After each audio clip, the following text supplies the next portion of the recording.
Right, so yet another episode of Tell Us Like It Is, and this one's a special one for me because I'm here with someone I'd take the liberty of calling a very, very dear friend, someone whom I've shared stage with in Greece and Evita.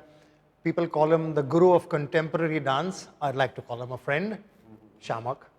Shiamak, I think most people know about you and your exploits in dance. Having said that, we will visit that.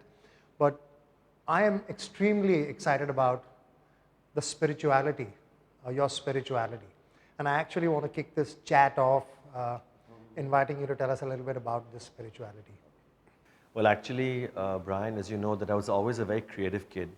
I used to make up stories in my mind. I used to go in my living room, go behind the curtains and entertain my cousins. And I thought I was this huge legend in my living room. And it was so funny because I used to, do all these mad things. Never knew. I thought it was a fun thing. I didn't think of it as a theater or. And then slowly, when I grew up, I realized that what I was loving was not just meant to be normal. You can't sing, you can't dance, you can't act. That's not a good thing. That's not respected anymore. And you should be a doctor, a lawyer, whatever. But anyway, so to cut the story short, I was very, very involved in music. I used to play the piano, I used to sing. I would, as I said, enact scenes from movies, come home and do all the funny scenes. Not realizing that that started my whole journey into performing arts. I started off not very academic in school. My marks were 35%, 40%, 50%. They were not some 90% I was not 90% student. But again, in school and college, again, I was this guy who would play the piano, sing, dance, and entertain people, be a clown for attention, because I never got attention as a kid. The loneliness inside of me was quite strong, and a lot of rejection, because when you're different in the sense of that you're into performing arts and people look at you like a weirdo because everyone wants to be number one and first class. And my father's from a Davar College of Commerce academic background and PhD in MIT University, and here Shiamak is 35% student. I felt a lot of loneliness. I was confused. I doubted myself. I thought, what's going on? Friends would make fun of me, saying, you're playing the piano. Oh my God, that's so pansy-ish. It's so gay. It's so bad. It's so yuck. It's not, But I would be very good in gymnastics and athletics. And, so they'd be very confused. Cut the long story short, I went and met somebody after reading a paper in Savvy magazine by a lady called Ingrid Albuquerque. She wrote a lovely article on life after death and the spirit world, and these two children who died in a car crash, and the mother writes with them, automatically writes with them, and contacts the children in the spirit world. So I was very fascinated. So I remember looking at that photograph of those two boys in the car crash and the photograph of the family and saying, this article is so beautiful in Savvy magazine, but I want to meet your parents, but I'm not going to write to Savvy magazine. Just, a typical thought, you say, oh, I really want to meet your parents, but I can't write, and oh God, I've got to meet your parents. And I felt a lot of love for those two boys who were killed in the car crash, and I just forgot about it. 4 days later, my friend Zari Lal Kaka phones up and says, what are you doing? And I was in college that time. And he said, come over. I said, no, I'm very not in a mood to come over. I want to sleep and blah, blah, blah. And he said, no, I want you to come over because I think we can play today on the table. We take the table tennis table as a dinner table, and we'd move everything out and play table tennis. We would play Scrabble, we'd play crazy games. I was very, I loved games, even if it was Monopoly. I used to love all these kind of games. So eventually I said, okay, I'll come. And when I came, there were people at the table sitting down, and I was saying, oh God, now who are these people here? You called me to play, man. So, and they go in 5 minutes. The poor people, they lost their two children in a car crash. Yeah, they called the Bhavnagris. I said, what? I said, the article that came in Savvy magazine. I said, these are the same people, that's the same parents. I was so gobsmacked. I was shocked. And I said, I don't believe this. And I hugged him. I went to the table and I said, are you Kaushik Bhavnagri and Rumi Bhavnagri? And they said, yes. She said, you'll never believe I was looking at your children's photograph after the article, and I was just praying that I would meet you, and this is the fourth day I met you. And she looked up to me and smiled, and she says, I know. I said, you know? She says, yes. And when I asked her many years later that, Kaushik, you said that you knew, she says, did I say that? So, it's all such a puzzle. My love affair started with them. The Laws of Spirit World, the book that they wrote about life after death, reincarnation, karma. It just made me understand that whatever different means doesn't mean bad. Whatever you're facing in life, you rejected, you find a different avenue, but they all come to one Godhead. Every different spokes of a wheel, but they come to one same God. And it really opened my mind, my fears, my paranoia, my doubts, my confusion became less. Of course, it didn't go away because that's your soul characteristics, but it does help. The knowledge helped me understand where I was coming from. So it was a whole. Well, that's fantastic. I mean, and you're still very, very rooted in this spirituality, right? It kind of intrigues me, Shiamak, because I've known you, for a couple of decades and then some. I've always admired the fact that you've overcome a lot of challenges, self-admittedly. You want to talk to us about that, about the challenges you faced and how you overcame them? I think knowledge and wisdom separates you from the darkness, and that's not a cliche line, it's a fact. When I realized that I wanted to sing and dance, I was not doing anything immoral, illegal. I was not hurting anybody doing it. I was not forcing anybody to listen to me. I loved the performing arts. For me, that was a very natural extension of who I am. Creative expression. And I always believed that that is something that people need today. Luckily, I was a very strong, resilient, strong person who pushed through a lot of, that's disgusting, that's not good, your father will not allow you, you better be a doctor, lawyer, you're not going to make it, you're never going to make it. What are you doing? Are you mad? Kicking your leg up like this? What rubbish? Look at your father, look what's going on. And I would say, you know what, I don't care, but this is what I feel good about. And I asked my parents, please, I want to do this. I don't want to do your Davos College of Commerce. I want to do something else. They said, listen, do what the hell you want, but get an education. Complete your BCom. I said, okay, I'll do that. So I completed my BCom. But eventually then I went into doing this first musical called Tommy, which flopped. There was only 5 shows we did. But again, the rejection was like, oh my God, you're a dancer, you're mad or what? Dances are meant to be, funny and not good, and it's a frivolous thing, and girls are not looked down upon, and it's not a nice thing you're doing. I went even one step further. I went abroad, did some classes, did some workshops, and acting and singing. I saw a dance class through the glass, and I was wondering what's going on. Oh, there's a dance class. I said, oh wow, because I never knew there were dance classes really, because here we were only Indian dancing and classical dancing. And suddenly there was some choreography happening, and I was saying, wow, I want to do this. So I joined the class, and the guy told me that, you've been dancing for a long time. I said, no, I've never danced before. He says, but that's not possible. You have some training. I said, no, I've had no training. He said, that's not possible because you're natural. I said, I swear I've had no training. And he was so shocked, and then he said, you must come and do more class. So I started doing more classes. I went back to London at the Pineapple Dance Centre. Then I went to London Contemporary Dance Theatre. I went everywhere and experimental with evening school and master classes, and came back and started my classes. Now that's where everyone went mad. They said, what are you doing? You're doing dance classes. Are you nuts? What is wrong with you? You're eventually going to be a dance master in movies? Dance master? Imagine. So, I started with 7 students. 5 were my family and when friends. Was this? This was 1982, I think. 82, 83, 84, I don't remember. God, many years ago. 5 were my friends and family, and 2 were students. And I started. And at the same time, luckily, there was a gentleman called Alec Padamsi, who was like the guru of Indian theatre. He asked me to do a lot of musicals as a dancer. Carla Singh helped me to become a dancer. She took me for Tommy. She took me for Evita. Then suddenly I was auditioning for Grease, where you were there. And I remember that I got the John Travolta role of Danny, and then I met you, and we had a lovely performance with Grease. Then suddenly Alex saw me in Greece and put me in Evita when Dalit Tahil left, who played the role of Che Guevara. So the thing was that it was a very smooth transition in theatre, but as a singer. On this hand, I was a dancer. And as you know, that English plays and English singing and English music albums don't really work at all. Even now, they don't. So the thing was the smooth transition into theatre with my dance classes. People started recognizing, oh, he can sing, he can dance. Let's see what his classes are about. So suddenly people started recognizing that, you know, he does theater, he's singing. I became little famous amongst South Mumbai. Because again, as you know, that people don't travel for theater out here in this side of town of South Mumbai. And it was odd because I suddenly started getting people who were interested in dance.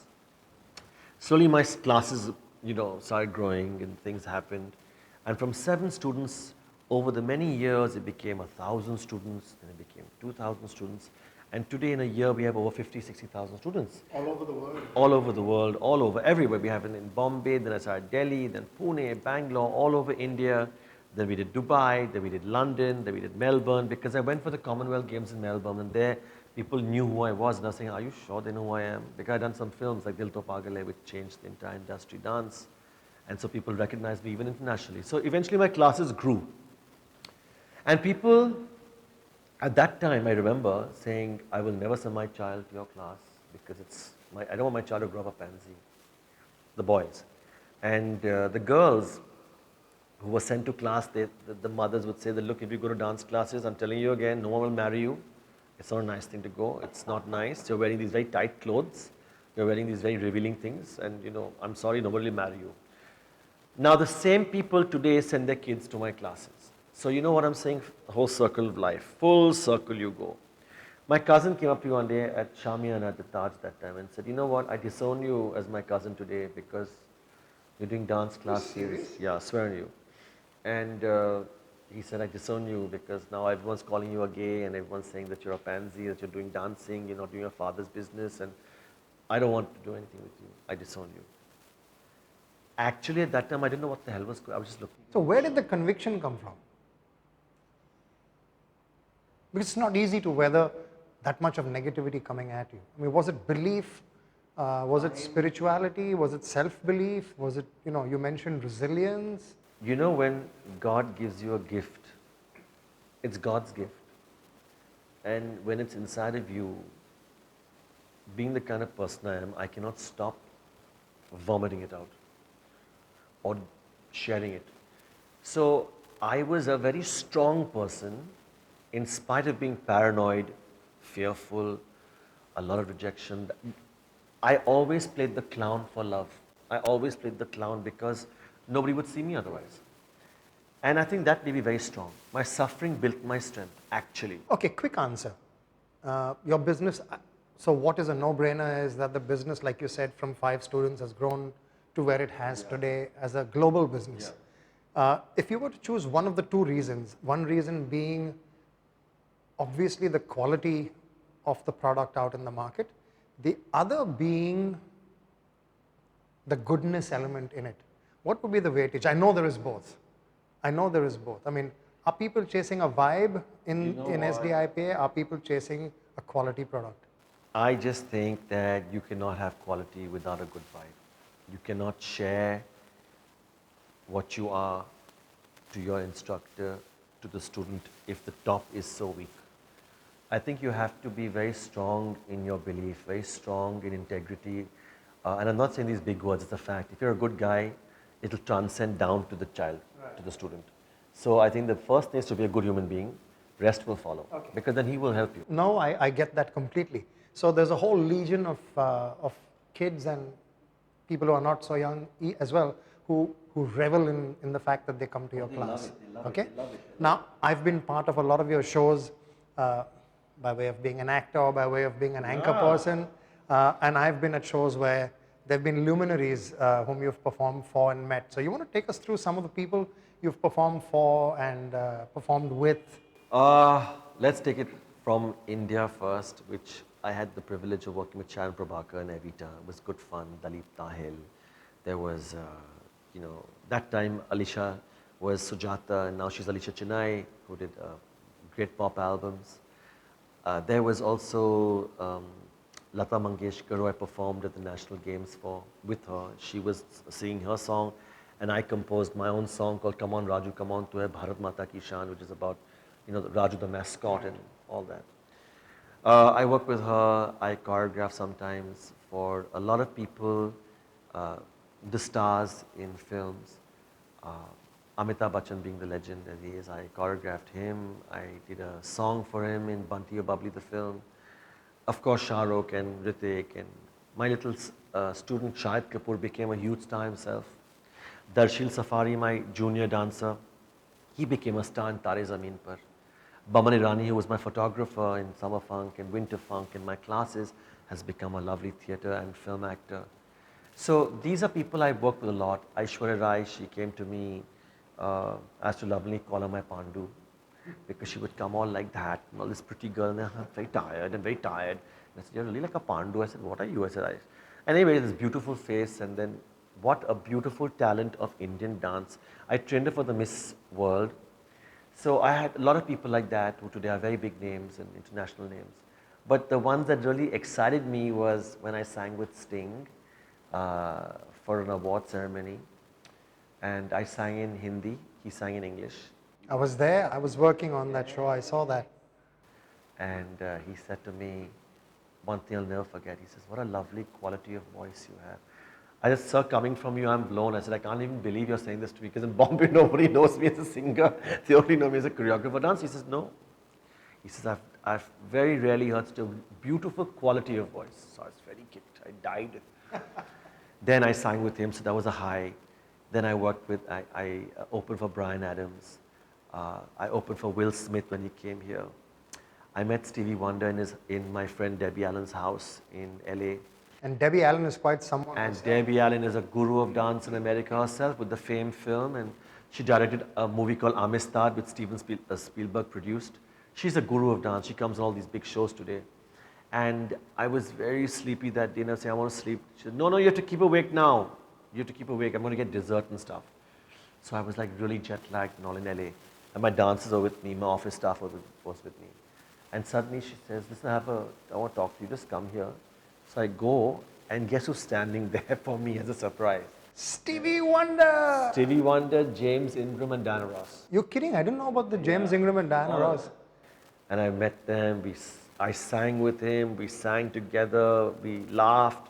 Diana said, show me some Indian dancing, so we showed her some nice Bollywood stuff. In the same room, Michael Jackson performed in Debbie's studio in LA, in our house. There was also a show in Lucknow that I had to do for Bill Clinton. And I went, Bill Clinton? I said, he's going to come and watch us. I said, fantastic. So I remember the tent, it was such a small, horrifying stage. I was anchoring that show. Yeah, I know, Brian. And you saw the stage, right? And I had to perform there. And yes, I remember very clearly, you gave me a lovely introduction. I remember that also. And I did the show, and I thought, okay, mohabbat kar le re, and finished it, thank you. And I thought I'll walk away, because they said you cannot meet him, you cannot talk to him. It's heavy security. You cannot even go in the audience, because my whole work is interactive with audience. I said, okay. So I finished my song, went down, thank you so much, and I started exiting. Starting to remove my makeup, and suddenly a gentleman shouts, Shiamak, come back, come back, come back, come back. And suddenly I heard it, and I turned around, and I watched Mr. Clinton walking up the stairs in such elegance.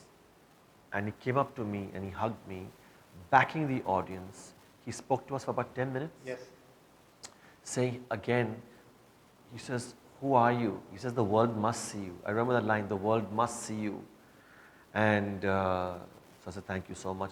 And he spoke about the songs I did. He spoke about the talent. He says, I cannot believe what I'm seeing out here. So you must come there. The world must see you, blah, blah, blah. Oh, that's fabulous. There was also Yeah. Oprah, right? Yes, Oprah happened recently when, they find out about people, and they researched on me, and Parmesha Godrej, a very sweet lady, she said, I want you to do something for Oprah. So I got the whole beach of Jew Beach ready with like 100 dancers.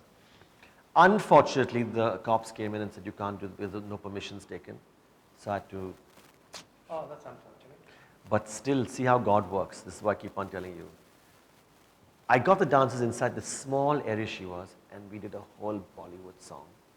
And before that, I sang a song to her, which I originally had composed for Mother Teresa. It was called, For the Sake of Giving, She's Living, She's So Bright. In blue and white, that was for Mother Teresa. So, but I changed it for Oprah because she's a very giving soul, and she's a very nice person. She was so humble, I cannot tell you, she actually stood the entire song exactly where I was standing, Brian, and she heard me sing. And she says, my God, I was touched. She had tears in her eyes. She was touched. She said, I'll never forget this. I was touched. What a beautiful voice.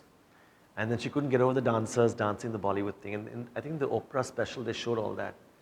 So Oprah was also one of the biggest things I've done for. But what amazes me, Brian, is that these people who are so famous are so humble. Right. Sting backstage with me was doing yoga and I was talking about God, and I was talking about stuff, and he was just so natural, so normal.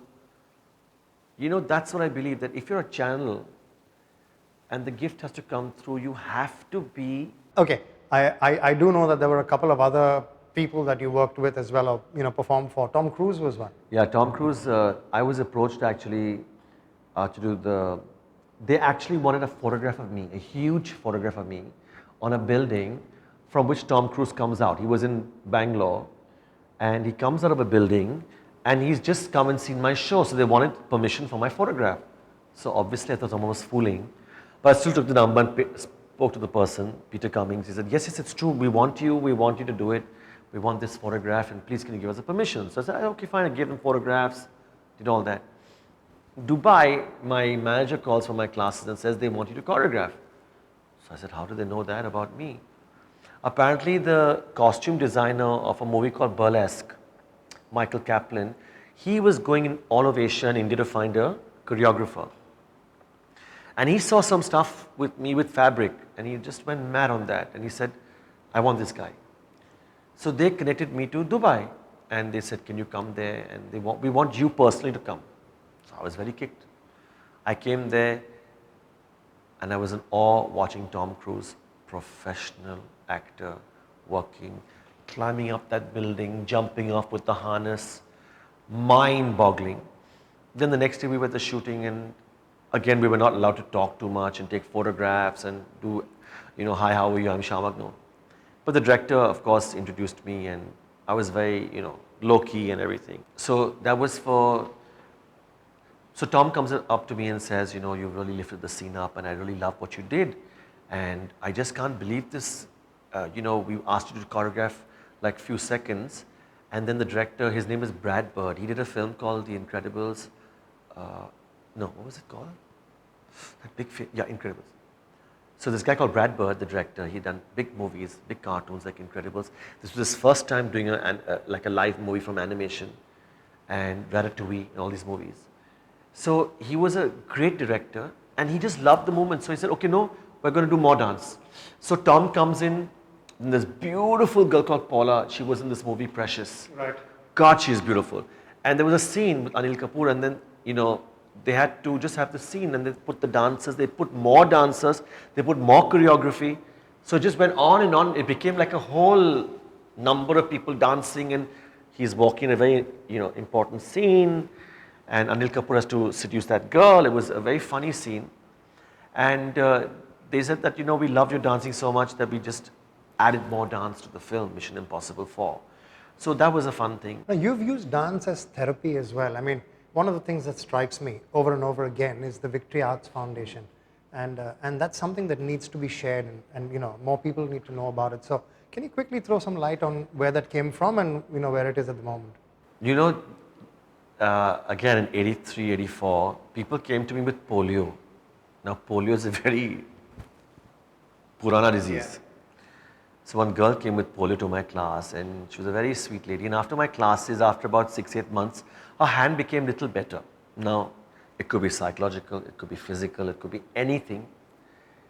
And I said, you know what, if this can happen with dance, and people in crutches would come to class and I would say, okay, dance. I wouldn't say, no, you can't dance because you're a polio victim. So like that over the years, we were taking people free and then Glenn, my CEO, says to me that, look, let's make a foundation because anyway you're doing this. And if you make a foundation, then people will come if you talk about it. But I thought if you talk about it, it doesn't look good. You should do things quietly. But if I kept quiet, no one's coming forward because they're embarrassed. My child has got polio, my child is a dyslexic kid, my child has autism. How can I send them to a normal class? So I still did that, and I said, no, forget it, we'll have a Victory Arts Foundation. Victory actually was the garage that Vispy Ratu, my 2 boys who died in the car crash, my guru's children, they had a garage called Victory. So I called it Victory Arts Foundation, and I did a whole, like a trust. Then we worked with then I worked with HIV kids, street kids, with the FHI and the USAID government, and we did something called Dancing Feet, FEAT. Right. And so that all, it grew, then Victory Arts Foundation grew. And now what we do is we teach any person in pain or suffering mentally, physically, children vulnerable to AIDS, children at risk, cerebral palsy, autism, just anything to do with any disadvantage or challenges. And we teach them free, and dance as therapy, Brian, help them to gain confidence. So even if they're like odd in their wheelchair, but eventually the face is full of confidence, and now they feel good about who they are, and they're on stage performing in costume, and I put them on screen in Tare Zameen Par, and it changes a person. Even if you have physical limitations, it changes your soul. I don't know how No, you're coming through loud and clear. Fabulous work. You're talking about, we've spoken a lot about initiatives that you've kind of taken on because of the person you are. And 9 out of 10, if not 10 out of 10 cases, good people are inspired by other good people. You have a lot of people around you all the time. I mean, do you have special people around you that you look up to, you've learned from, who've inspired you, who've taught you? My grand-aunt, who was like my grandmother, her name is Fearless Nadia Antarwali. Right. She was an icon in films, in Hindi films. And her husband, Homi Wadia, was the famous one with Surab Modi and V. Shantaram. Right. So I lived on the film sets all my life as a kid. So film for me was not a problem. People say director film today, I can do it in a second because I lived in film environment. So she influenced me a lot, and her husband, Homi Wadia. I was very close to my mother. My mother, who was a very strong survivor of breast cancer. My father, who had Alzheimer's. Till he got that disease, he was a very strong man. These are people that inspire me. I met Mother Teresa many, many years ago with my mother, and I remember her telling me one very odd thing which I didn't understand at that time, was why don't you come here and work with me? And I didn't know what she meant by that because I wanted to dance. I didn't want to do any of this work, I thought, when I get old. But she said, and then I realized today what she meant was, I think what she was trying to say is that one day you will work like this. And of course, Mrs. Bhavnagri, who is the lady who's behind the laws of spirit world, who gave me the knowledge. Because you see, without knowledge, you're living in a lost world. But with knowledge, if I know the room is dark, I can put the switch on. Are you an impulsive person or are you planned? I'm completely, not even impulsive, I'm intuitive. I'm, I think intuitive. Intuitive is I'm not, everything for me is a gut feeling. I've never worked with the mind. I'm not a physical person. I'm more into heart and I'm more into feeling, and that's why I'm a very funny person. If you meet me, I'm a comedian, as you know, and we love to have fun. But I always believe that, one has to be instinctive. The minute you start planning and programming, it never works. It's all about instinct, about gut feeling, about even if I choose a dancer, I will never choose him because he's a good dancer. I will choose him because the vibe is good. I think he's a nice guy and I think he can dance better. Right. Whereas a good dancer who's not got a good vibe, I never use them. Never. And you can tell that instinctively. Yeah, you can. It's just something that happens. Am I a good person? You're beautiful. And besides that, you're very talented, Brian, which nobody knows, but I can tell you one thing, you're very talented. Say it again, feed my ego. I love it. Shiamak, it's been, as always, man, great fun. It's been a privilege chatting with you. My biggest joy is that hopefully through this chat, we'd be able to share some of your inner thoughts or the person behind the name Shiamak Davar with people that actually want to know more about you. Great stuff. I must end on a kind of cliched question because, like I said, there are lots of people hopefully who will watch this. And I know of many people who want to emulate or whom you inspire. So any general bits of, I'm trying to stay away from the word advice, but I can't. Any general bits of information or advice, let me say. I think the most important thing is to cut the bullshit, to do what is right, to be kind.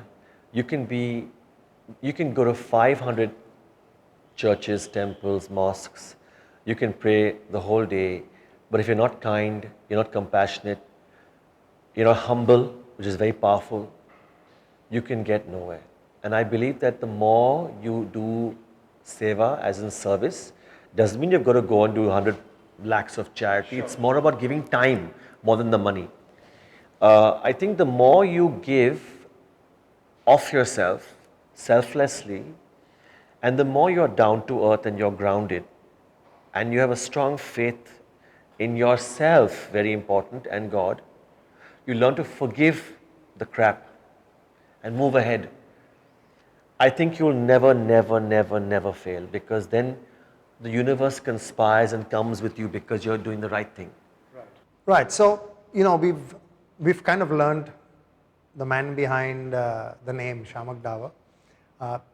I speak for myself. I never thought you'd be able to do a stitch of business. Okay. Yeah. Great performer, highly creative, business and Shiamak, no. Okay.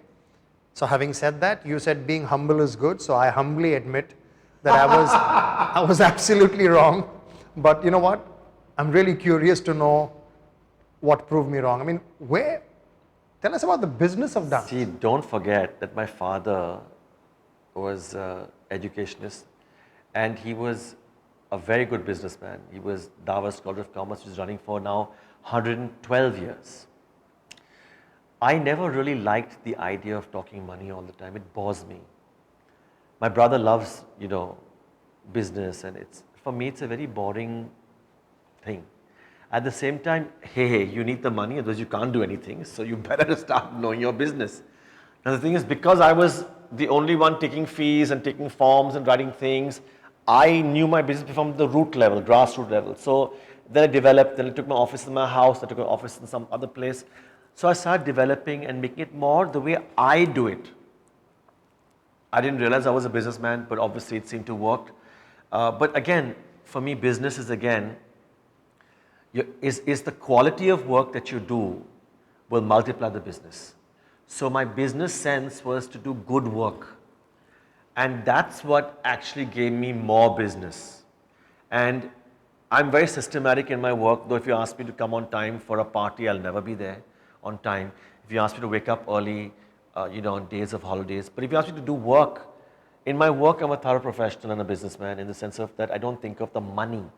I think of the business of dance, of my... I think money follows passion and good work. Yeah, I mean, so... So I think that's what business is about, is if you're smart, you will do good quality work, which will always give the business. So that's why I say, if you look towards him, all the rest follow. Because you're doing something that is in nature's way. You're following nature. You're doing what is right. How can the universe not conspire to help you? Well, I think that's a great note to end this chat on.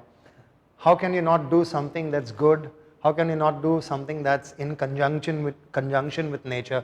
Because then the universe has no option but to conspire with you. You know what? I think a great way, honestly, Shiamak, to end this chat on Tell Us Like It Is. It's been a privilege chatting with you. I mean, I've known you for, I'm tempted to say too long, but I won't. But we do know it's not too long. And it's been a great friendship, man. I think the beautiful thing is we've been able to pick it up every single time from where we left it off. And it's like, if I don't meet you for like a year, we're still laughing at the same level we took off a year. Right. It's unbelievable. Some people refuse to grow up. I mean, the two of us. Yeah, and I think there's a joy in not growing up as well. So, like I said, on Tell Us Like It Is, it's about chatting with like-minded souls, and today is one clear example of that. Thanks again, Shiamak, man. Absolute privilege.